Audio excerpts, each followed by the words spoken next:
16, I started to train, and I was still in school then at the time. Every single month, I would just get bigger and bigger and bigger. And that strength was just crumbling the cartilage inside my knee all the time.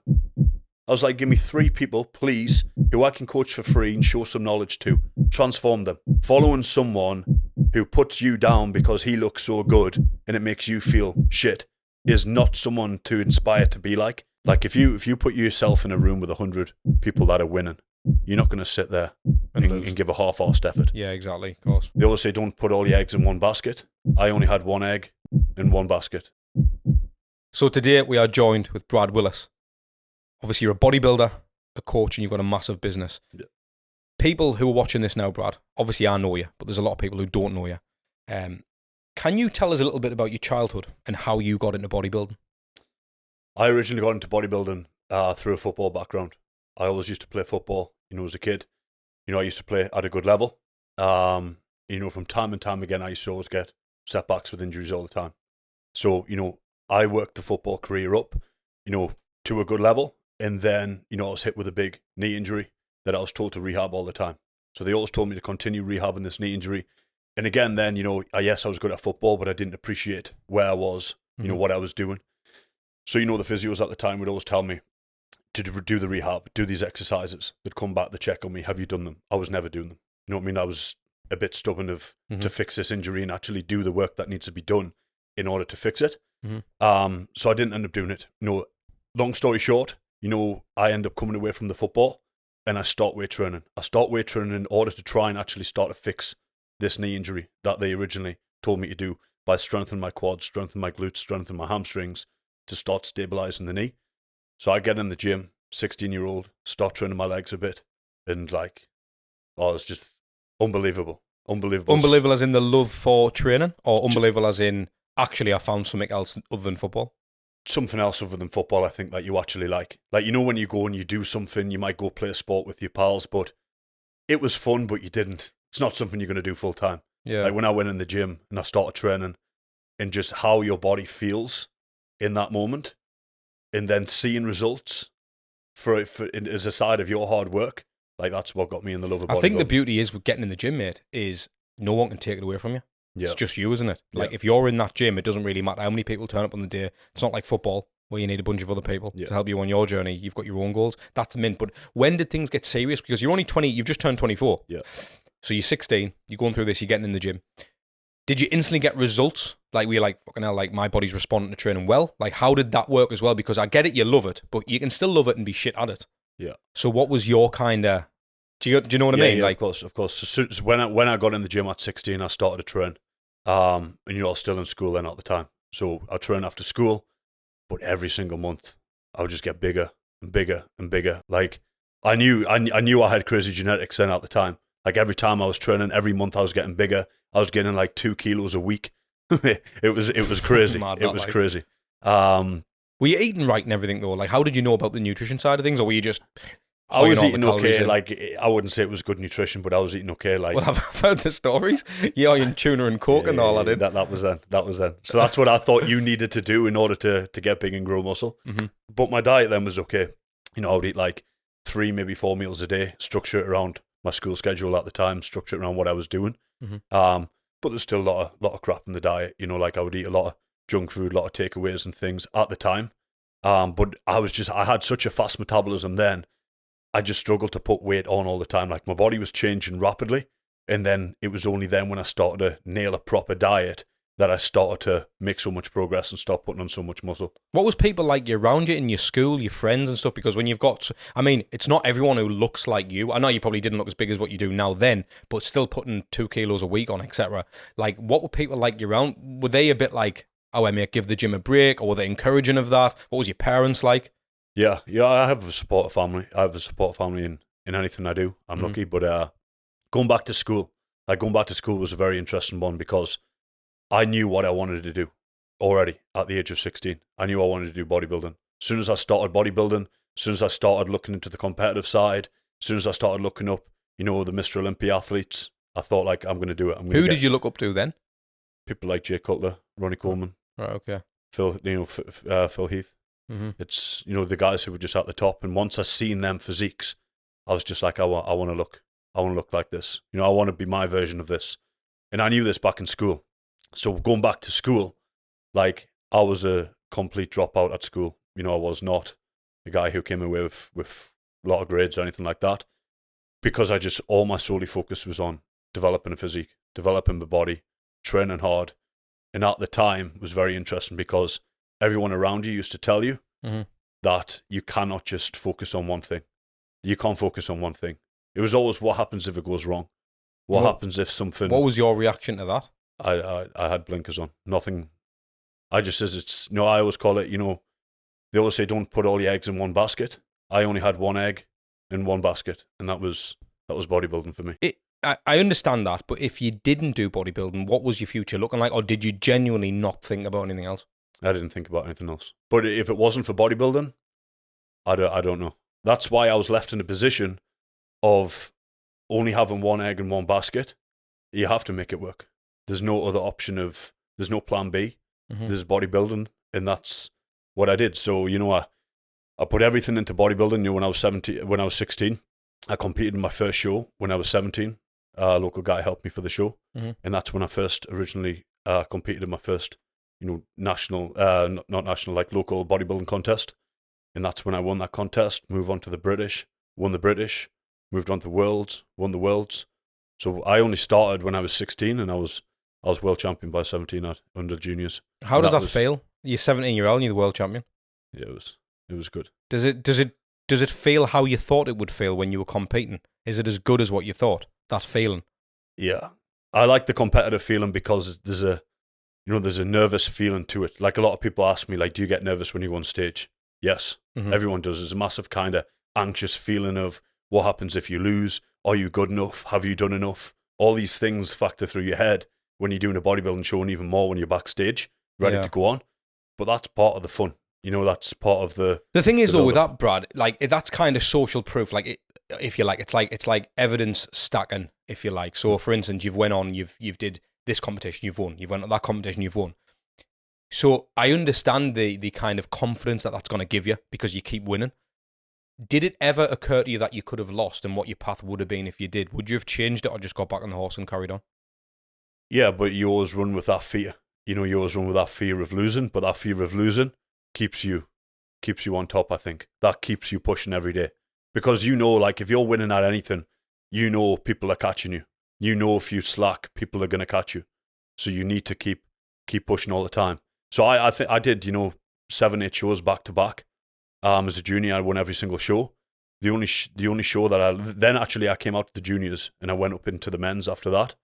First men's show I did was the biggest thing for me, because you've came away from a juniors at 20-year-old. They don't finish till they're 23.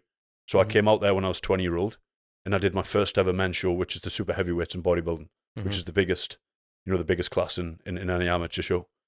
And that to me was like, okay, this is the biggest jump ever. You can get demolished in this class. And I went into that class and I won the class, and then I won the full show again. That was my first ever men's show. Now, the only show that I lost is that then you qualify for the pro card and you go for the pro card at that point. And that was the only show that I lost. And I still say to this day, the show that I lost was the best lesson I ever learned. Yeah. I've heard some of your reels where you've discussed Not always when you're winning. The show I lost was the best lesson I ever learned. When I first initially, when you didn't win after you've been on such a big winning streak, like it's a big kind of punch to the stomach. But I feel like it lets you come back stronger. You know, it makes you recover more. And you definitely bounce back better. How did you actually feel losing, though? How did you actually feel? I know you lost, it was a good lesson, but how did you actually feel? Do you get angry when you lose? Is it a case of I've got work to do? Back to the drawing board? Like, how do you actually... Because everyone deals with losing differently. Yeah. Some people use it as fuel, some people use it as... Do you know what I mean? How is Brad Willis taking the losing? One thing when I say when it comes to doing any show, any competition, and this is what I preach to my clients, if you give 110% and leave no stone unturned, and you stepping on that stage, on that competition stage at your utter best, couldn't have done any more, you're a champion in your own right, because that's the best that you can give at that day. And I still, you know, swear hands down, when I did the British, I left no stone unturned. I gave 110%, and that was the best I could have ever looked on that day. So that wasn't good enough. So then you just go back to the drawing board and you have to improve. But I think the biggest downfall to anyone who loses, who knows deep down that they could have give 5% more on that prep. When you take things to the next level in your bodybuilding career and you start to get serious with kind of different things you were using at the time, different types of diets, all that type of stuff, did you ever consider any potential risks and stuff with that? Or was that just something that needed to be done to get to that stage? Did you look at other lads and say, well, he's doing this or he's doing that, maybe it's something I need to consider? Or did you know from the off that, no, if I'm going to do this, I've got to be willing to take the risk that some people are not going to? Yeah, you've got to be willing to take the risk. I will say in anything you do in life, there's a risk. No risk, no reward. And if on a competitive standpoint, if you're competing versus people who are killing the diets, who are taking the supplements, who are using PEDs, and you're going to choose not to do that, then you're instantly going to put yourself at a disadvantage. Yeah. So you either match the field and play evenly, or you're going to put yourself at a disadvantage easily. And I knew where I wanted to get, what I wanted to look like. It involved doing these things. Yeah, of course. And again, yes, there's a risk to everything you do, but with no risk, there's no reward. I agree with that, like 100%. I mean, there's risks in everything, as you say. There's a risk in being a videographer. There's risk in a lot of things, the sacrifice that you make to do certain jobs, etc. Because you're so young, that's kind of why I think I asked the question of the risk. I mean, you've just turned 24.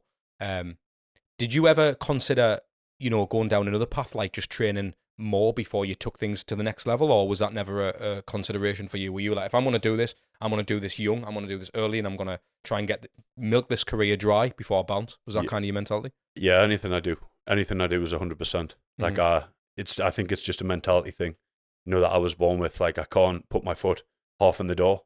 I'm either in the door or I'm out the door. Like, I'm all in. So with the bodybuilding for me, with the coaching, with the business, everything like that, I'm in. Like, I'm in, and that's, that's my mindset for everything. I think that's the beauty about, obviously, inside your coaching business, Brad. I mean, I've had the fortune of actually being in and around your clients, especially on a shoot the other day, creating content for you lot. And I see what they're getting out of you to be coached by you, because they're not just getting coached by someone who knows about nutrition or someone who knows how to get lean. You're not even just teaching how to get stage lean. I mean, lean and stage lean are two completely different things, as you know. But you're doing this from, I'm teaching you with the ultimate commitment. And I see it. I mean, even Kurt, the guy who's going to be editing this podcast, for instance, we had a conversation about when we left that day. And he even said to me, he said, look, I can see the passion Brad's got for it. I mean, I looked at the way you were doing the posing and stuff, and you were genuinely arsed. Do you know what I mean? And I know that's again, credit to you, mate, but where does that come from in a business sense? Do you think your bodybuilding, like the discipline that you get from bodybuilding, do you think that carries straight over into business? Or do you think, even if you didn't do bodybuilding, do you think that your business brain would still be the same? I think bodybuilding taught me a lot. Bodybuilding set me up. I always say, if you're a good bodybuilder, you've got discipline. You know what you put in, you get out. You can't take things half-assed. Bodybuilding taught me a lot. So now, what I learned from bodybuilding, I can now apply to business. I can now apply to daily life. And definitely that came from the bodybuilding side of me personally doing my own bodybuilding. So with the business, did you when you were kind of set up into becoming an online coach and training people I mean, you're helping a lot of people from around the world. Did you have a particular plan, or was it a case of, I'm just going to help as many people as I can? Or was it a case of, no, I've got financial goals that I want to achieve, and in order to facilitate that, I've got to...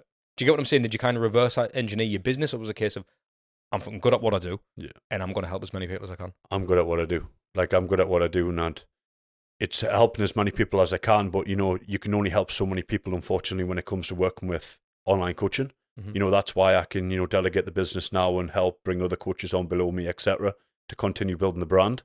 But again, anything I do is always quality over quantity with coaching. I'm more bothered about the quality of people, the transformations that I turn out, than about the quantity of people that I can turn out. Does that make sense? Yeah. So when you come in, you're going to get the result that you come for. So yeah, it's definitely more so down that route of the actual quality of clients that I bring on board. So what do you think? What's your opinion on coaches that have never competed and they're taking people through preps and stuff like that? Do you have an opinion on them, or do you think that's right for the industry? Because that's the thing. I mean, a lot of people, again, who are listening or watching, I mean, I know myself, you don't necessarily need to be qualified as a PT to be an online coach. And again, I'm not saying that's right or wrong, because if you get results and you know what you're doing, you know what you're doing. I think you've probably got a bit more credentials if you've been on stage, because you've took yourself mentally to them dark places. What do you think of the guys who haven't been on stage and they're giving people this type of advice? To me, personally, if you've never personally done it yourself, you don't know how that client truly feels when he's 2-3 weeks out from a show. Mm-hmm. When you tell him to turn the gas on again 3 weeks out, and he's telling you like he's mentally feeling this, he's mentally feeling that, I know exactly how you're mentally feeling. And I know for you to take your physique to another level where we need to mentally go. It's not just physically go, it's mentally go when you get to that stage. Yeah, of course. Like your mental side will always go before your physical side with the contest prep. So when you can mentally master how to manage yourself mentally, that's when you're going to unlock your potential with your physique. So when a coach, has never done that himself, it's very hard for him to actually understand how that client feels. Yeah. Like the best coaches in the world, some of the best, most well-known coaches in the world, they were all once bodybuilders. They've all done bodybuilding. Okay, they might never have had the genetics to get to the Mr. Olympia and fulfill their bodybuilding potential, but now they can apply their methods and use their methods to now allow other guys who's got the genetics to reach their potential. But they still know what it takes, to get into shape. They still know what it feels like to be 2-3 weeks out from a bodybuilding contest. So, like coaches that have never done it, I always say, like I says to you, it's like there's a big difference to getting lean to getting in shape for a show. Huge difference. Huge mental difference. There's everything. How different is it? For people who don't know, because again, there's a lot of lads they get a 6-pack for the summer, they go on a few beach holidays, and they can do it relatively simply. And there's this whole, but it's not stage lean. How different is it? Like, what do you actually have to put yourself through? When it comes to getting lean, if you just look at the overall kind of science of getting in shape, as long as you're in a deficit, you're going to keep losing weight, right? You're going to continue to lose weight. It's going to get you lean. It can get you a 6-pack and get you looking all right for the beach. But just being in a deficit is never going to get you ultimately contest lean. To me personally, everyone coach is different. To me, it's all about metabolism drive. If your metabolism is not firing and you don't know how to push past those kind of sticking points, because if you just remain in a deficit, your body's just going to hit a plateau eventually. And it'll only get so lean. So a lot of people's probably tried this. They pull down the deficit, they get so lean, the body can't get any leaner from there unless you're going to be eating salad all day long, which isn't good for anybody. Mm-hmm. Like, unless you pull your calories intensively low, like you're not going to progress anymore, but then you're just going to lose a load of muscle. So it's, it's about just taking your body, taking your mind to another level. And there's many, many turning points in the prep. Like you look at a prep, you look at a 16-week period, usually when you work with me. That, up until that 10-week out mark, it's kind of a cruise. And then the 8-week out mark, you got to step up again. 6 weeks out mark, you got to step up again. That 3-week out mark, it's going to start really, really pulling on you. And that 3 weeks will be the longest 3 weeks of your life. But I would say that last 3 weeks of contest prep divides everybody up on stage from 1st to 5th of who has it to dig and who has it to really step up in them last 3 weeks to actually achieve big. Yeah. What do you think people bodybuild for? A good question. I think people bodybuild. It depends. It depends. I bodybuild for myself. Yeah. I bodybuild for myself for my own reasons, for how I feel. I always used to say this. I love to train. I love to have that challenge, physical challenge, mental challenge. The physique of how I look is just a bonus to what I actually enjoy. I don't bodybuild to look good. I always said this, that's not my primary focus, to take my top off and impress everyone, post photos, look good, get loads of nice comments. Like, it's not my primary focus. So you wouldn't still bodybuild if your body didn't change? Right, devil's advocate here. Yeah, all right, I enjoy it, but it's not my primary focus. Yeah. It's like saying, like, if I quit bodybuilding, would I still never change? Would I still not train hard? I'd just train hard every single day because it's something I love to do. I love the feeling it gives me, the emotion it lets off, and that, it is nothing more than just getting in that zone and getting after it. Yeah. So, I think bodybuilding was, for me, was a kind of an inner thing of how I would feel, how it would allow me to manage things on the outside world as well. I think this type of bodybuilding is always going to get you much further because you're not doing it to impress other people. You're not doing it to get compliments. You don't have to get compliments every day when you walk out to stay motivated.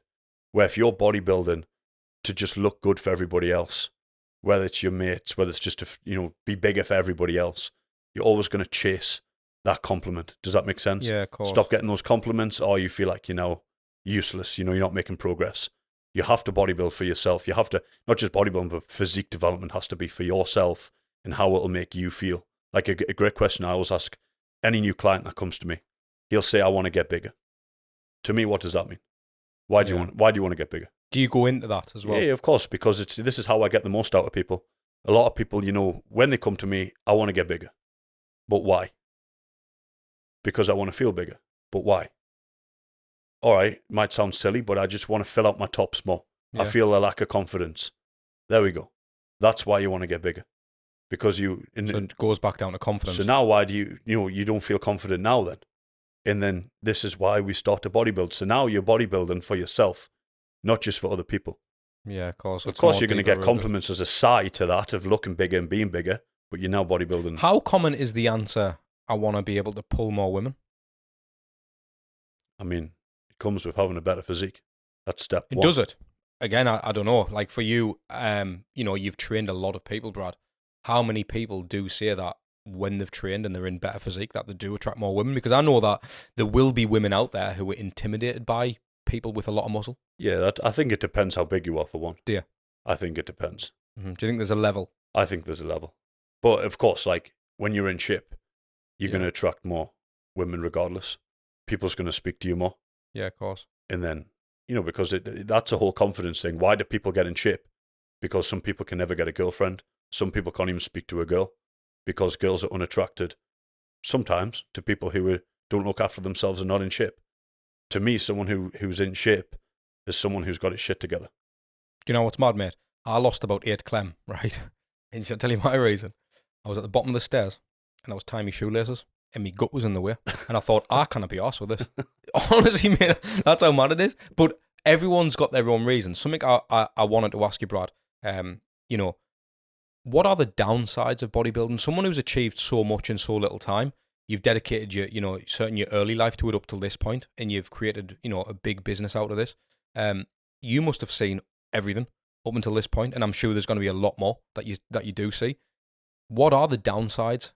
If there was something that you could tell someone why they shouldn't get into it, what would that be?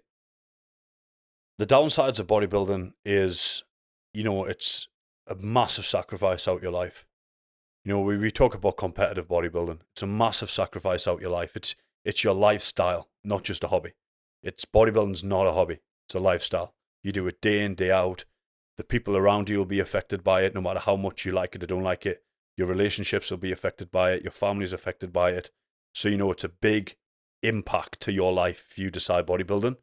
So I think, a lot of people, there's two ways to look at it. If you've kind of got that support, you can then really start to, skyrocket yourself from there with your bodybuilding potential.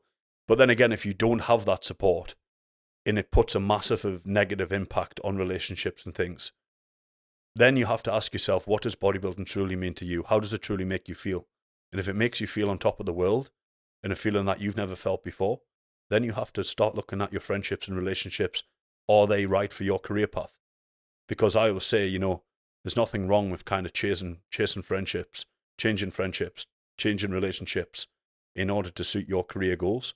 Like what I did 5 years ago is not the same people I kind of associate myself around every single day. Yeah. It changes, it changes as time kind of evolves. So if bodybuilding is the thing for you, then you have to start looking at other people around you going to support you with you and your journey. What about the mental side of it as well? Because I was actually speaking to a lad in the gym 2 days ago, mate. He's a good lad. He's a coach as well. Yeah. He's recently won a show, and he said when he won the show, he said that he felt nothing at all. And he said he kind of his head fell off a little bit because he was like, well, I've basically dedicated everything and sacrificed so much for this, and now I'm a bit like, what do I do? I think I've helped him with a good bit of advice. And hopefully he kind of picks himself up and moves forward, because I do believe that no matter what you're in, there's always a bigger goal, not just for yourself. Because I think I had Paul Mort on the show, and he said, once you make the goal about someone else, that's when you can create a compelling reason to live your life in a more valuable and prosperous way, if you like. And I think that's the same with bodybuilding. If you realize that, yes, don't get me wrong, it can be a selfish sport, but if you realize that you're going to positively impact everyone's life around you, could be a career, could be by winning the trophy, whatever it is, if you can brighten up someone's day or give them some kind of positive look, things can be achieved.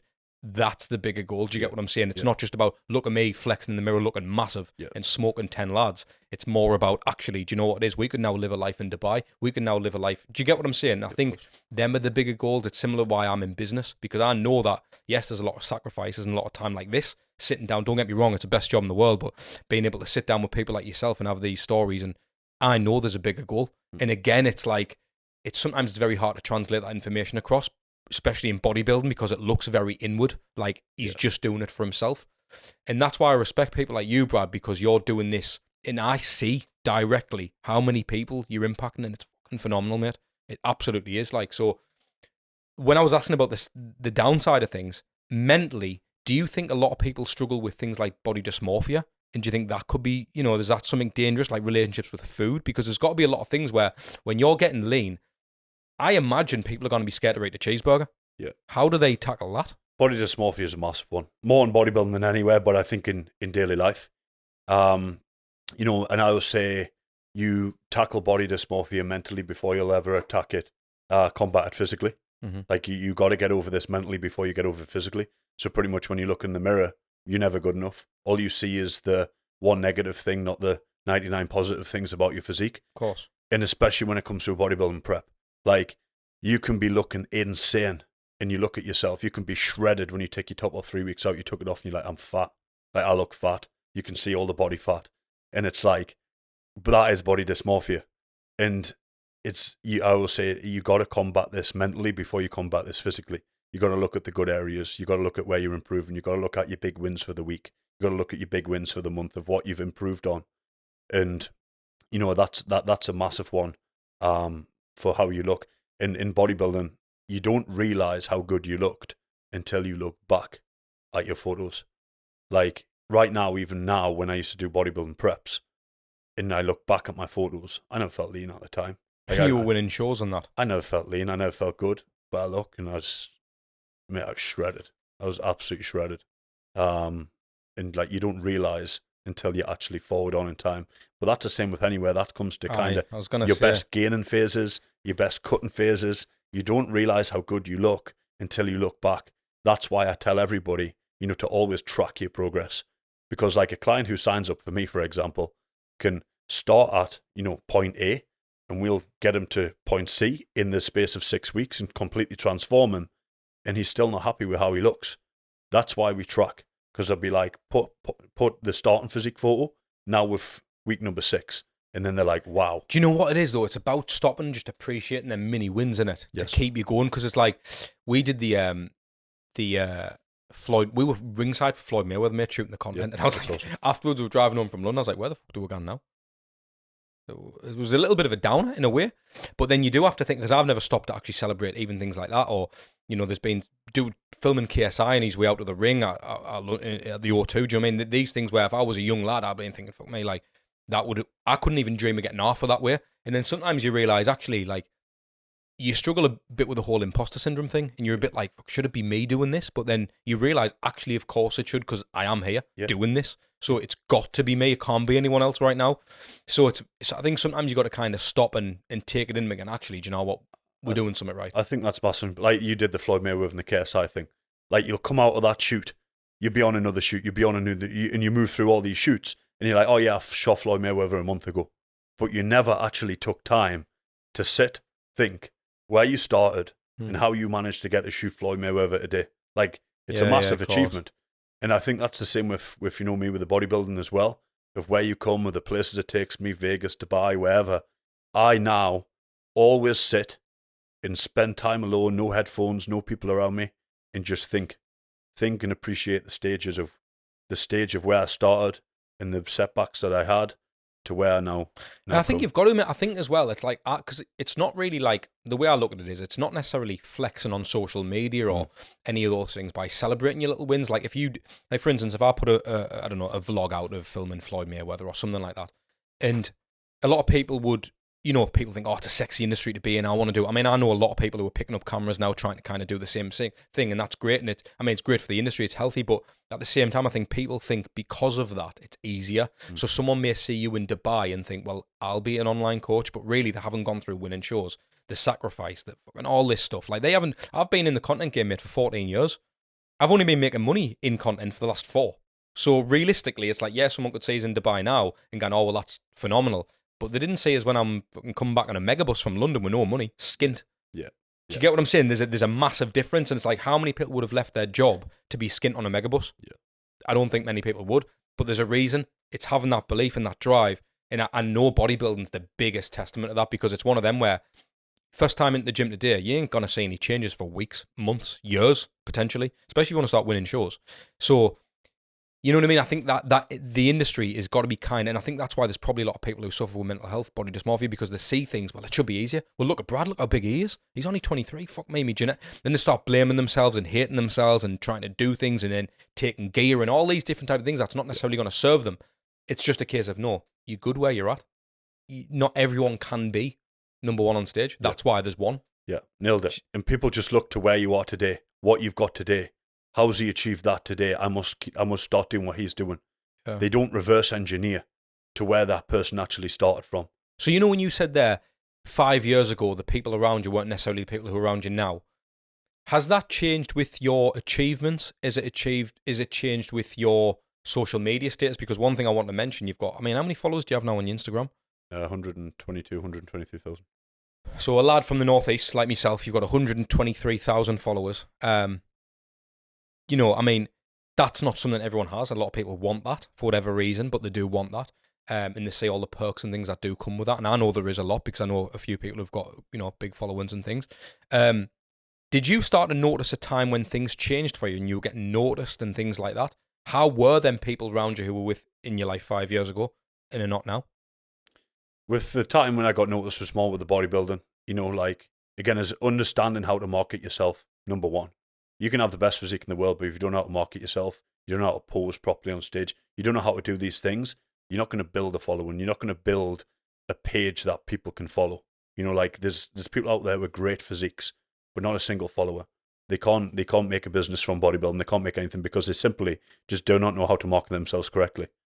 And you know, it's that was the main one. You know, for kind of understanding how to market yourself correctly in order to build the following. Do you think it's, see, because with you, right, like, because you're such a big lad as well, right, for your age, regardless of the age, fuck it, you're a big lad. You're almost like a walking billboard. Do you get what I'm saying? I know that, and I mean that with all the respect. Like, if you walked around a local shopping centre, people are looking like you're a big bloke. So, like, regardless of social media, it's a fucking, who's that? I'm a man and I would look. Do you get what I'm saying? So I wonder if that, because you're big, I wonder if that adds to that as well, or is it a case of you're good at what you do and you've achieved stuff? Do you know what I mean? Like, I wonder if that's part of it. With social media growing your following, Brad, what do you think the biggest perks are in having a big following? You have a big following. First of all, my following was to inspire people. That's why people follow. You know, I always say to people, follow people who inspire you, who motivate you, who push you to be better. Following someone who puts you down because he looks so good and it makes you feel shit is not someone to inspire to be like. That's not someone you should follow. Everybody I follow motivates me, inspires me, and pushes me on every day to be better. So, you know, follow people that do that and promote that. And that's what I do now. You know, educate, allow that person to be better, allow that person to get better. And like what you just said before, is so many people look to where you're at today. Yeah, size I got, things you've got, you know, everything around you. And they're just like, I'm going to start doing that. They don't reverse engineer to how that person started. They don't reverse engineer back to 16-year-old when I first started bodybuilding, start pushing up, do my first contest, do my second contest, third contest, fourth contest, and so on. And then building up. And then starting to learn the education side, starting to learn the knowledge side, investing in yourself, spending money on your education, all these different things, to then even start to coach people for free. To even start, like I started coaching people for free. I was like, give me 3 people, please, who I can coach for free and show some knowledge to, transform them. All right, give me another 3 people, I'll coach them for free and I'll transform them. These people today just want to jump in and just be like, he lives in Dubai, he lives in America, he's got great things, he does great, I'm going to be an online coach. So for someone listening or watching and they want to be an online coach because they've just got the PT qualification, what do you, because everyone wants to be an online coach. What advice can you give to someone who's just starting out? Don't jump in the deep end of it. I always say massively, if you ever coach anybody, only teach what you actually know. Only teach what you actually know works, because what people don't understand is when you coach someone, you're dealing with not only just their physique, but their health, their mental health, their mindset, everything to it. And coaching is not just giving someone a diet plan, giving someone a nutrition plan and telling them to run around the block and do some cardio. It's not coaching. I wouldn't pay a penny for this. Yeah. Coaching is, being able to manage someone's emotions, take someone mentally to the next level that physically gets them to the next level. Is it like counselling in a way as well? You got to understand emotion. That's why, you achieve massive transformations, is when you can start to understand the drive behind that person and really allow him to push back. Because a lot of people don't achieve what they achieve because they have a mental block, not so much a physical block. Yeah. There's something blocking them mentally, getting them to where they want to be. It could be lack of knowledge. It could be lack of structure. It could be just stress within their daily life. It could be like just a lack of setup around what they do on a daily basis. And it's about understanding that first, overcoming those roadblocks in order to move the physique forward, not just giving someone a diet and say, follow this, you're going to get big. It's amazing. It's not coaching. Can you give us an example of a time when you personally have had a really dark day due to this, to bodybuilding? The coaching or the bodybuilding? Bodybuilding. Yeah, the bodybuilding's been many, many, many dark days for me. And what does a dark day look like? Like what pattern, if you've had it multiple times, what do you recognise that actually this is a fucking bad day? Like how do you feel? What's going on? What happens? As in, I had more dark periods more than dark days, like with massive setbacks with injuries and things. Okay. That's more of like a dark period for me, where you really feel like you're going to lose the hard work that you did when you get setbacks so far. But again, I always say you're left in a position to either maintain, do the best you can in that time, then progress, or you're left in a position to regress. There's no, to me, there's always there's only forward and backwards. It's you're left in a very tricky situation when you get a big setback like that. Have you, because obviously you've learned to deal with setbacks because you're still going. Yeah. Have you ever, along your journey, regretted any decisions? Or have you ever thought, actually, do you know what, like, is this all worth it? No, I don't regret anything. I believe everything in life happens for a reason, no matter what, whether it's good, whether it's bad. If it's bad and you get a bad outcome, you learn from it, you don't do it again. But I feel like if you don't do that, you never learn. Like, so many people can tell you, we'll use injury prevention for an example. You can tell someone, stop bench pressing like that. Something's going to happen if you keep bench pressing with crap form. That person has a choice to listen to you and trust you that you're actually talking some truth, or that person needs to have a bad injury in order to start listening and move forward and do better. Does that make sense? Yeah, it takes an injury, it takes a mistake to be like, you know what? I need to start clearing some things up here and start moving forward a little bit smarter than I was. So how do you respond if you go to a gym and you see someone with horrendous form? As a coach, do you feel like it's your duty to go over? Do you think it's rude? Do you leave them? Because it's telling me what you've just said there. Surely you would go and intervene and be like, look, lat pull down, shouldn't be performed like that. It's bad. It's bad. One thing, because I'm so big on form and execution, I struggle to see very, very bad form in the gym. If it's horrific, I'll probably go over and tell him. But a lot of people, when it comes to bad form, bodybuilders have egos. Bodybuilders have these big brick walls in front of them where they don't listen, earmuffs on. Mm-hmm. And again, some guys don't listen until something goes very wrong. And it's the ones who are open to listen are the ones that'll go the furthest. It's the same as anything. Look at some of the best boxers in the world. Do you know what I mean? They've got the best records, and they still say, "Coach, what do you think of this? 100%. Can we improve here? Can we do this?" But they're already undefeated. 100%. Do you know what I mean? So it's a massive thing about leaving your ego to the side, and it's the same with bodybuilding. Do you know what I mean? So I think you've got to kind of have the balance of wanting to grow, being disciplined, dedicated, but also being open to listen to people. That teach me massively. Like obviously I had very bad, like a genetic problem with my leg, or where my knee would continue to go. And, when I was bodybuilding, when I was training myself, all I knew was the progressive overload style, getting stronger, pushing more strength. And that strength was just crumbling the cartilage inside my knee all the time. So then when you left with 2-3 knee operations, you now put yourself in a position of, are you just going to be stubborn and continue moving forwards and keep injuring yourself? or are you going to go back to the drawing board, take 3-4 steps back in order to then take 10 steps forward? Yeah. And that's what I did, and that's what keeps me going. That's what keeps me training. Having the ability, if you want to be a good athlete, you have to have the ability to go back to the drawing board, no matter how good things are going, take a few steps back, look at the big picture, and then move forward with a more smarter, corrected approach.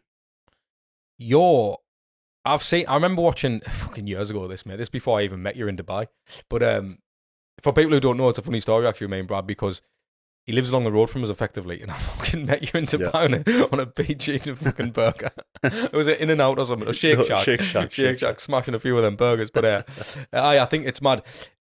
Like I say, so I've seen a YouTube video of you. I think you went to Costco. I think it was with whatever brand you were with at the time. But you were going to Costco, and I seen you smashing these steaks for brekkie and that. For me, that's just like, that diet is mental. From someone who, mate, I'm 12 stone soaking wet, you know what I mean? So like, and I don't eat like that. Does it ever worry people like your parents are out when you've got such an extreme diet for this? Because again, you know what you're doing. Your parents probably don't in terms of what you're doing, your goals. You don't need to listen to your mum and dad, for instance. But do they ever say, Brad, pull back, like have one less steak today? Or they're not bothered? Are they just supportive in terms of, no, you've got to eat whatever you've got to eat? They're happy. Do you know what I mean? Because for me, like, I know, like, for instance, if I am trying to lose a bit of weight, me Mars the first one will come in. You look a bit gaunt. You're like, you need to. Oh wait. There's a get a takeaway down your neck. I'm like, oh wait. Does it ever happen in your house or not? Of course, when you're coming up, when bodybuilding to anyone, especially families, relationships, is very alien. It's a very alien sport to tell someone you're going to be eating 6 eggs and steak for breakfast and eat 6 meals a day. To the average person, that's very alien. Now, when you're eating like this, I mean, it sounds a bit crazy to the average person who just eats 3 meals a day and a packet of crisps in the afternoon. But I think one of the biggest things with kind of relationship support, family support, and everything else that you have around bodybuilding is you don't really truly get that until you start seeing the result of what you actually do. Because you invest so much time, because you invest so much, of the eating, of the training, of the recovery and everything that comes with it.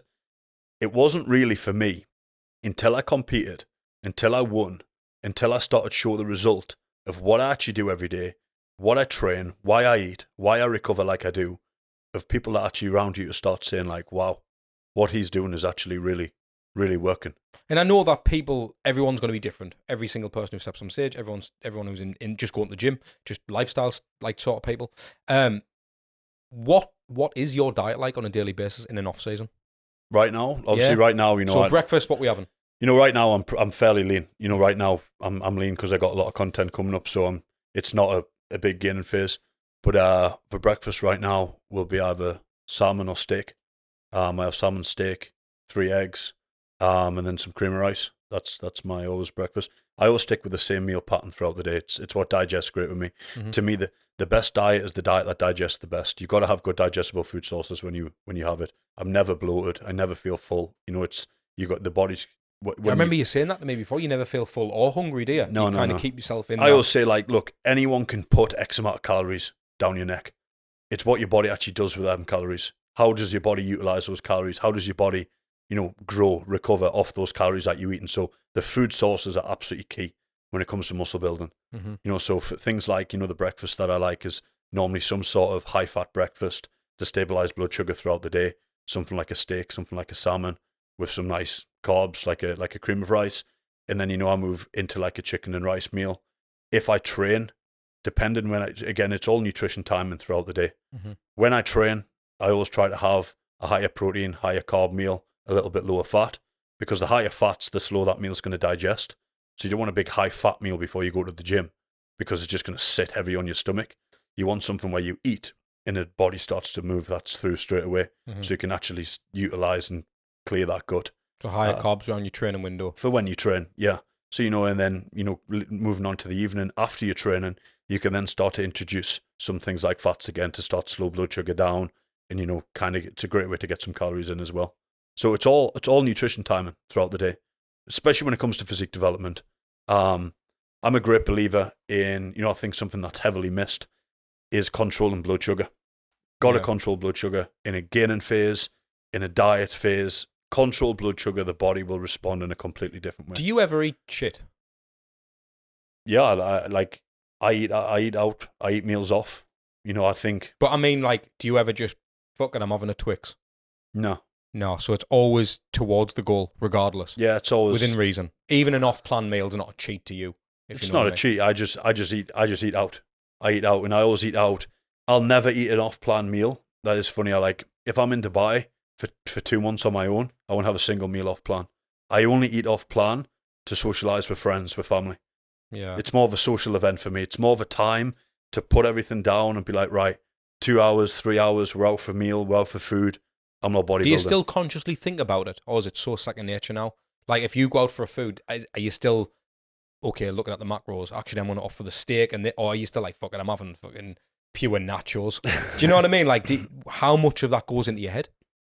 It's not looking at macros, but it's just second nature for me to get something of value, like of nutrition value when I go. So wherever I go, you know, I'll always get some sort of meat, some sort of carbs. You with me? I just won't just get an absolute boatload of carbs and I always need some sort of meat intake. Like, I know what you mean. Like, I know what you mean. It is. I was gonna say, how is it? How have you got that in your head? But again, it's just with years of doing this in it's and just out. Second nature. And this is the thing. Like with any physique development program, a lot of people think, you know, it means I can never eat out with the missus, eat out with the family, out with friends. Of course you can. Once you learn how to navigate menus, once you learn how to correctly calculate macros and know good from bad when you go out, you can eat out. I eat out every single week, but it doesn't mean you need to go eat a load of crap when you get to a restaurant. I'm there to socialise. If we go out, I'm there to socialise, have a chat. I don't need to fill myself with loads of crap. What about food. alcohol? No, I don't touch drink. Is that something? I've drunk before. I've drunk when I was younger, but I've never been into drinking. I'm not against it.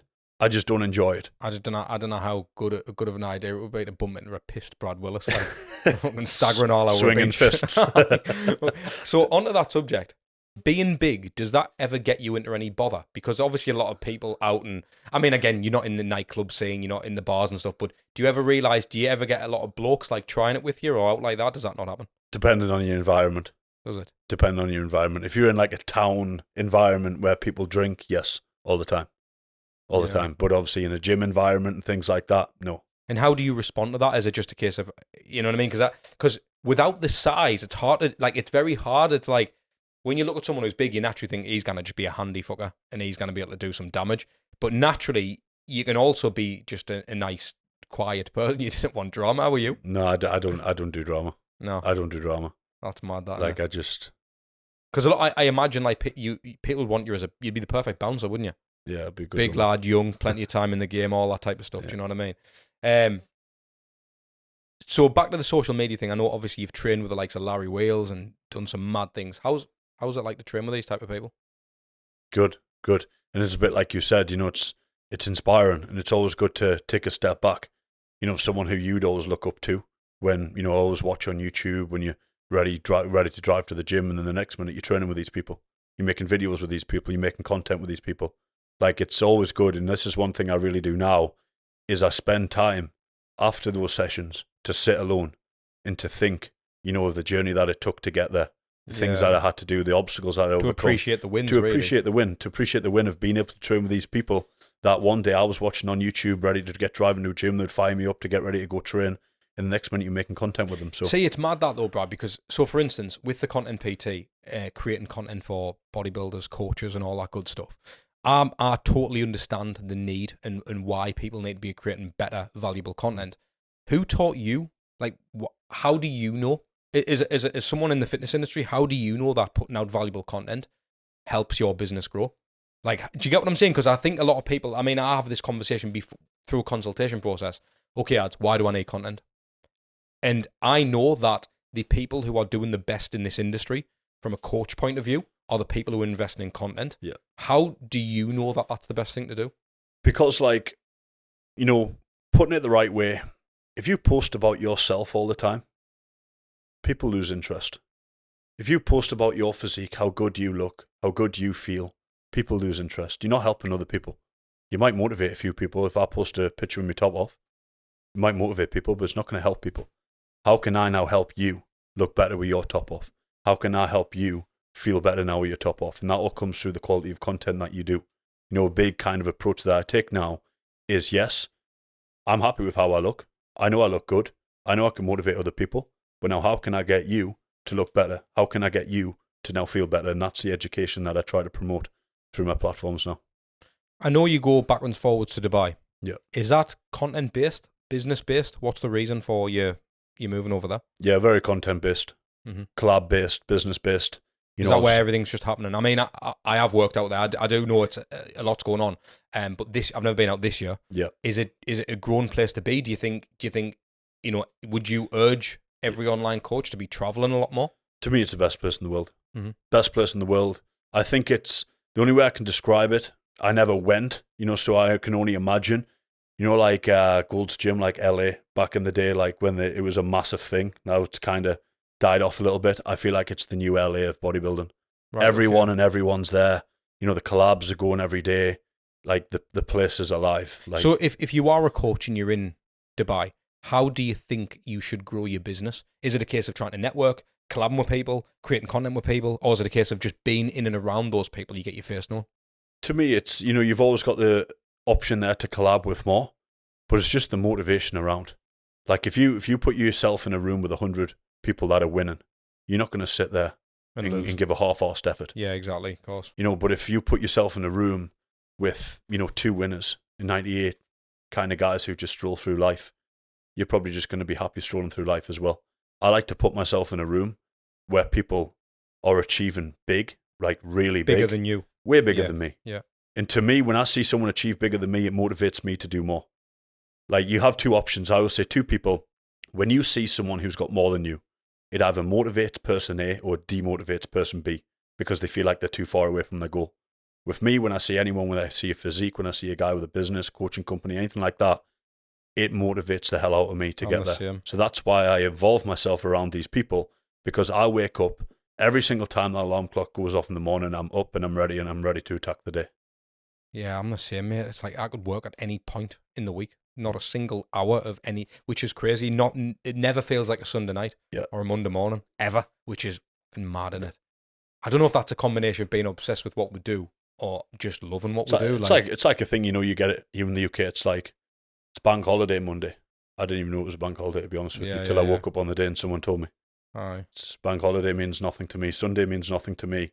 Saturday, it's every day. Like, when you love what you do, I don't feel like I need a break. I did a full exercise library in Ultraflex yesterday. I didn't even realise it was bank holiday and the gym was rammed. Worst day we could have picked to do it. Absolutely unbelievable, unbelievable, mate. Brad, where are you looking to go? Because obviously you keep building this business. It's only getting bigger. Where do you actually want to be? Do you have an exit strategy? Is it something you'd like to sell? Do you have or is it just a case of just keep doing what I'm doing? You're not really thinking too far in the future? What's your thoughts? Keep building, the business. There's so much further that we can go. There's so much more that I can give and continue to do. And we're working on it. We're definitely moving in a positive direction. I'll always be invested in what I do. I always say to me, coaching is not working because I love it. I love transforming people. I love working with people.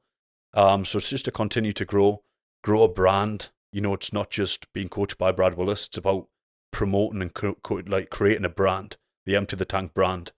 And, that's in the future, bringing on coaches, bringing on the right people, bringing inside the right team, that work as a brand. You've already got coaches on board now, haven't you? We just about to bring coach on. How do you go about hiring the right staff?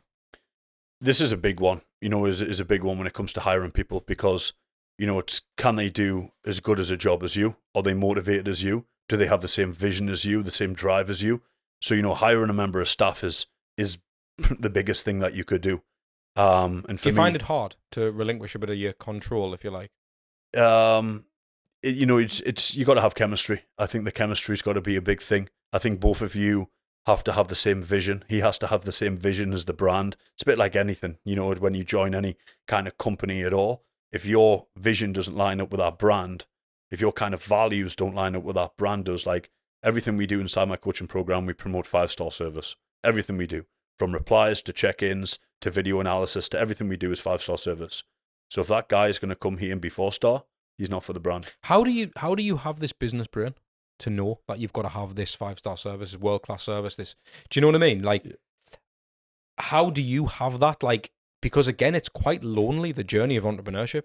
Yeah. So who are you getting this off? Or is it a case of, again, you just want to upgrade all the time, constantly deliver the, like, do you know what I mean? Like, it's the same with the content PT business, Brad. I was so scared to bring in staff initially because I was like, oh, then are they going to be as good as me? Are they going to, like, do they want their own thing? Like, I was all over the place, didn't really know what to do until obviously we got Kurt on board and we built him up, and he's phenomenal. So it's like, and I mean, you've seen the work he's done yourself. So it's like, now I know that was the right fit for the business, but now we're looking at other people and thinking, how can we do things? Like with coaching, is that the same thing? Like ultimately, if you've got a coach, how do you know? And again, I mean, we can all answer this question, I suppose, in our own way, but how do you know that you're not training the next guy up for empty the tank who's effectively taking your clients to leave?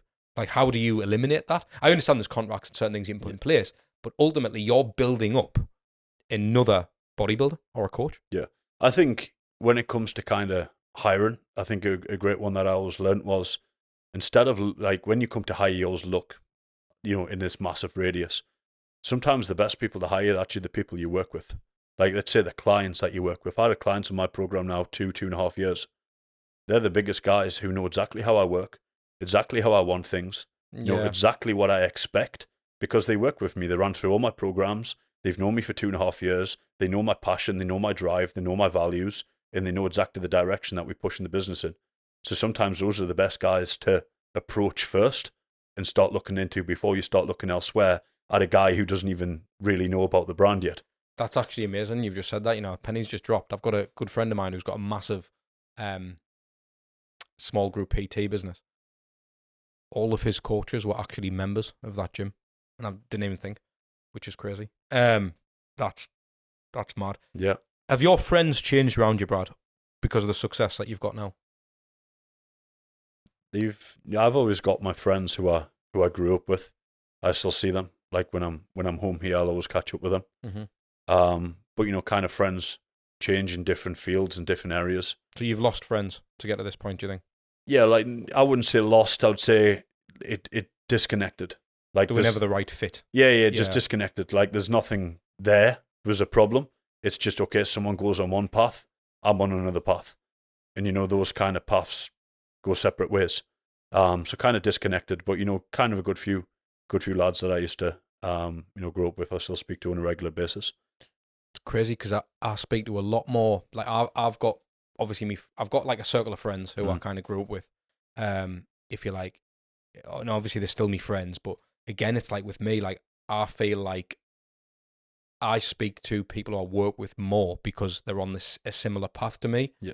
And it's very hard to sometimes think it's not because that we're different. We're just on different paths, and it's really hard to distinguish. Like for me, I don't personally see a life like when I'm 40-year-old with my kids in Sunderland. Yeah. Do you know what I mean? And I know that people, there's certain people who I know from when I was younger who want that, and that's fine, but it's not for me. So how can I live a life where I still surround myself by the same people if that's what I want as an outcome? And it's really hard, that, because again, I don't know if it's like a Northeast thing. I spoke to Tony Jeffries about this, and like a lot of people in the Northeast, they don't, like, it's like, why do you want to go to Dubai? Why do you want to do that? And they don't understand that because there's more to life. You don't have to stay where you are. You can live a good life elsewhere as well. Do you know what I mean? So it's like, and that's why when I got you on, I was like, I know that obviously I've worked in Dubai. I've seen you out there. I know you've made the transition and stuff like that. Like, it's not necessarily because you don't like the UK. It's more because you see opportunity elsewhere. And I think it's trying to keep people's eyes open to that as well. And especially coaches who are coming into the game. A lot of people are, I mean, you probably heard it the other day. A lot of people who I work with, you work with, it's like, oh, I want to go to Dubai. And I'm like, do you know why you want to go though? Because there's nothing wrong with Sunderland. There's nothing wrong with the Northeast. Nothing wrong with Newcastle, Durham. No. It's perfect. Yep. It's got everything. But understand if you go and it's because of opportunity, not because of the people who are doing it. 100%. Do you know what I mean? I built myself here. There's nothing wrong. Nothing wrong with Sunderland, Newcastle and Durham. I built myself here. I built 123,000 followers living here, doing content, doing all my bodybuilding shows here. It's just if I manage to see an opportunity for content elsewhere and a big opportunity elsewhere, I must go take that opportunity. And besides, mate, I couldn't see you working in a normal job. No, couldn't imagine you starting shelves in Tesco. I can't. I did it actually. I lasted 4 days. Where were you at? I was working in a like a didn't have to mention second-hand, not like a second-hand phone shop. Right. Second-hand phone shop. I won't mention where. Uh, But yeah, I lasted 4 days. I was there for 4 days. I can't imagine you were hands all over someone's phone. Do you know what I mean? Like, I'll fix that for you, mate. Lasted 4 days and I was out. It just wasn't off for me. You know, I just knew I was better than that. Like, I just knew I didn't want to be around that environment. So when's your plans to go back over there? I'll pop back in mostly likely a few weeks. In about a month or something. Pop back, but it'll only be for a very short trip. And then from there, it'll always be back and forward all the time. You know, coming back, filming content with you, see my clients in the UK, see my clients in Dubai, and, you know, always popping back and forward like this. Brad, it's been a fucking pleasure. Yeah. Thank you so much for coming on, mate. This is great. Really appreciate that, mate. All right. Thank you, mate. Right.